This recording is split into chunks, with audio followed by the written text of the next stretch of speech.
Welcome to God's 5 Minutes with Pastor Ed Wilson. Reach him at GodsFiveMinutes@gmail.com.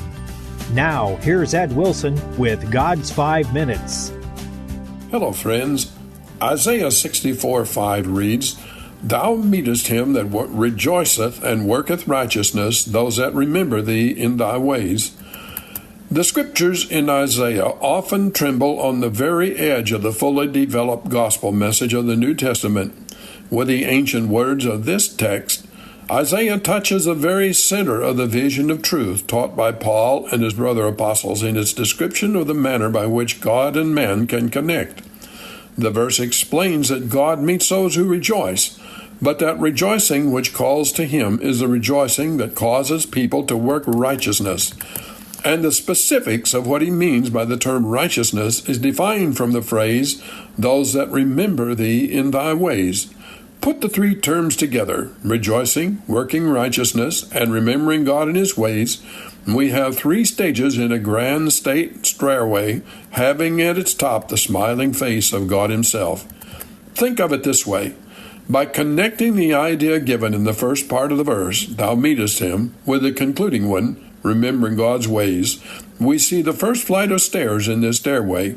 The first necessary thing to bring any soul into contact with God and cause him to stay connected is to get a vision of his character. God, like us, is known by his fruit. The God of the Bible is not an abstraction of human fantasy or imagination, and none of us can get a clear understanding of him by thinking about him. But if we study what he has done, we find evidence that leads us straight into his heart. In that context, the single greatest and most important event in the history of the world is the birth, life, and death of his Son. That golden life has shown forever the path by which he came forth from the thick darkness that surrounded the Ark of the Covenant in the Holy of Holies. The cross of Christ is the way of the Lord from everlasting to everlasting.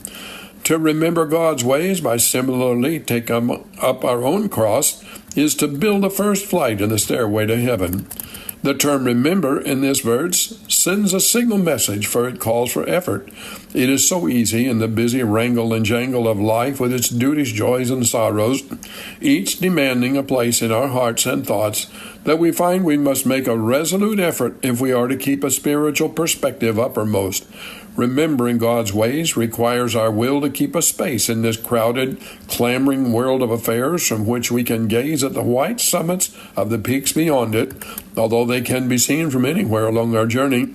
Unless we try to remember, we shall certainly forget. The second flight on the heavenly stairs is contained in the promise of God meeting those who rejoice. Meditating on God's ways will bring holy joy, with God drawing near to our hearts. So often the carnal joys of the world shut God out.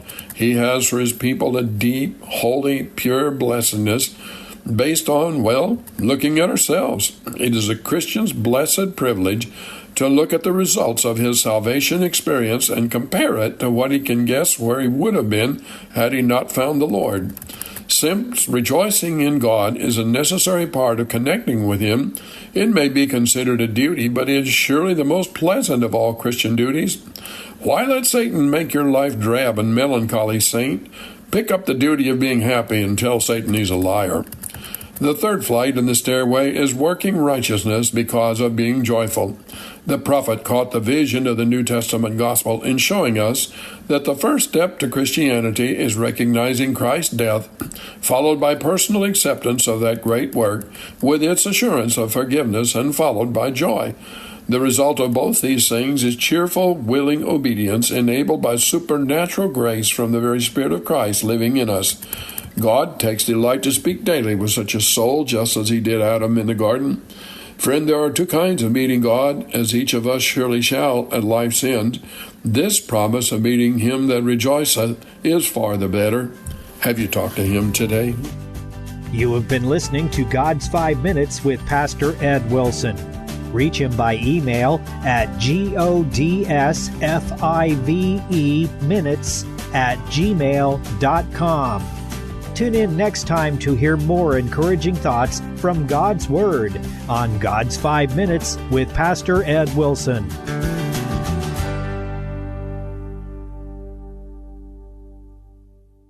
Are you a Christian who likes to read?